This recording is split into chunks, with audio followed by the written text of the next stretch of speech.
Hey, bonjour à tous et bonjour à vous les maîtres. Dans cette vidéo, on va pas parler chiens et je vais vous embarquer avec moi dans une aventure. J'ai réalisé l'un de mes rêves de découvrir et de visiter le Vietnam. Vous allez découvrir une vidéo en format vlog et n'hésitez pas à me dire si ce nouveau format où je parle pas trop de chiens, je suis plutôt en train de vous embarquer avec moi dans ce voyage, à me dire si ça vous plaît dans les commentaires. Allez top, c'est parti, suivez-moi!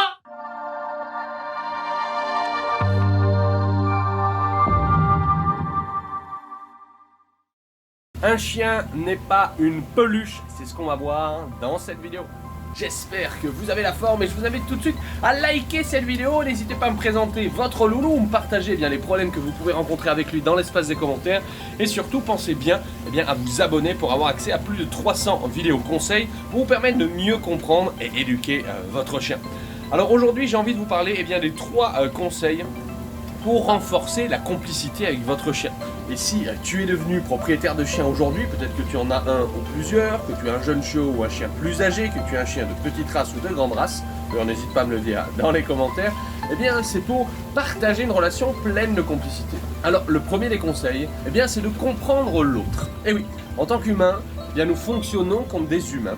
Et les chiens, eux, sont des chiens, donc ils fonctionnent comme des chiens. Donc la première des choses, c'est d'arrêter de faire de l'anthropomorphisme, c'est-à-dire penser que les chiens fonctionnent comme nous, penser que les chiens ont les mêmes comportements que nous. A l'inverse, il faut savoir que les chiens ont leur propre comportement, ils ont également leur propre mode de fonctionnement et leur propre mode de communication. Et tout ça, je t'invite à visionner une vidéo que j'ai déjà faite qui s'intitule « Les 12 règles de vie pour dresser et éduquer ton chien ». Donc tout commence par comprendre son chien. En effet, si je comprends son mode de fonctionnement, si je comprends sa communication avec moi, il sera beaucoup plus facile pour nous de partager plus de complicité. Deuxième des conseils, c'est de comprendre qu'un chien a une autre fonction que seulement l'affection et les câlins. La majorité des gens, plus de 87% des propriétaires de chiens prennent un chien pour les câlins. Oui, bien sûr, mais un chien n'a pas que comme fonction le mode peluche. Un chien a avant tout besoin de courir, de se dépenser et de jouer. Alors par jouer, il peut y avoir des jeux courir après un jouet comme une balle, un bâton, un pouet, ou un jeu, ce qu'on appelle le mordant, où le chien va directement mordre son jouet, ou un jeu avec toi, c'est-à-dire se pousser, vous courir après. Donc si tu prends en compte le conseil numéro 1, tu comprends son mode de fonctionnement avec les 12 règles de vie, premièrement, tu vas ouvrir les yeux sur ton chien et tu vas voir que waouh, quand il a tel comportement, ça signifie ça. Ok, moi je comprends également mon rôle, quels sont les comportements que je dois avoir, quels sont les comportements que je ne dois pas avoir, et du coup c'est hyper important. Ensuite, si tu le fais courir, si vous jouez régulièrement, tu vas voir que la qualité de votre relation va être amélioré, car vous serez plus proche, car tu combleras ses besoins, plus tu vas le rendre heureux, plus ton chien sera comblé, plus vous serez complice. Et le troisième et dernier des conseils, c'est de l'éduquer. On parle d'entraînement. On veut lui apprendre des choses qui te serviront et qui lui serviront afin de te promener correctement, afin de le rendre obéissant. Et tous les chiens peuvent être éduqués. Certains chiens apprennent plus vite comme les bergers, d'autres apprennent un peu moins vite. Et deuxièmement, plus tu vas apprendre des choses à ton chien, que ce soit les 6 ordres fondamentaux, on en a déjà parlé, soit ce qu'on appelle des tricks ou des tours, plus ton chien deviendra intelligent, plus vous aurez une super relation, parce que plus ton chien va t'obéir, plus vous serez complices, un petit peu comme le yin et le yang qui rentrent ensemble. On enchaîne suite vers huée.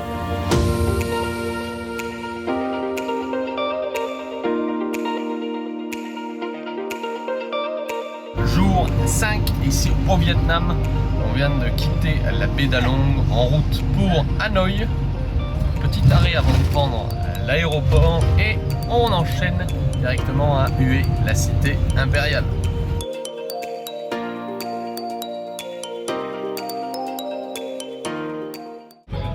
Alors, la chose qui est hallucinante ici à Hanoï et notamment sur la route, c'est que le code de la route est libre, c'est toi qui l'invente, c'est toi qui le crée. On a notre chauffeur qui est au téléphone, on a des gens qui sont en sens interdit, on a des gens qui ont des casques, on en a qui en ont pas, on en a qui roulent, qui doublent à gauche, qui doublent à droite. Les feux rouges, on les respecte si on a envie et il y a surtout des intersections de ouf.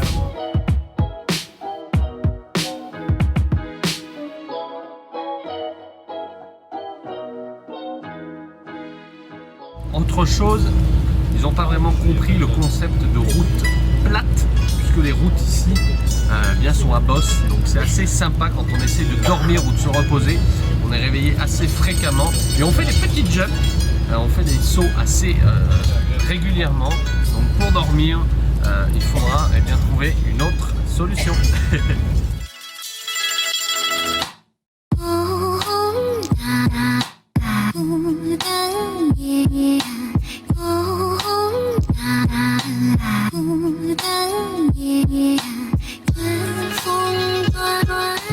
Autre point par rapport à la circulation, leurs feux rouges sont équipés d'un minuteur, autant pour le feu rouge que pour le feu vert, c'est-à-dire que le feu vert, on va le voir affiché, il reste plus que 25 secondes, donc ça c'est assez pratique. Également pour les feux rouges, on voit le décompte, sauf que c'est marrant, je pense qu'on ferait la même chose en France, ils commencent à démarrer à partir des 3 secondes restantes, 3, 2, 1, ils sont déjà partis. Les intersections par contre ici, on pense que Paris c'est difficile à conduire, mais si vous voulez vous challenger, venez à Hanoï.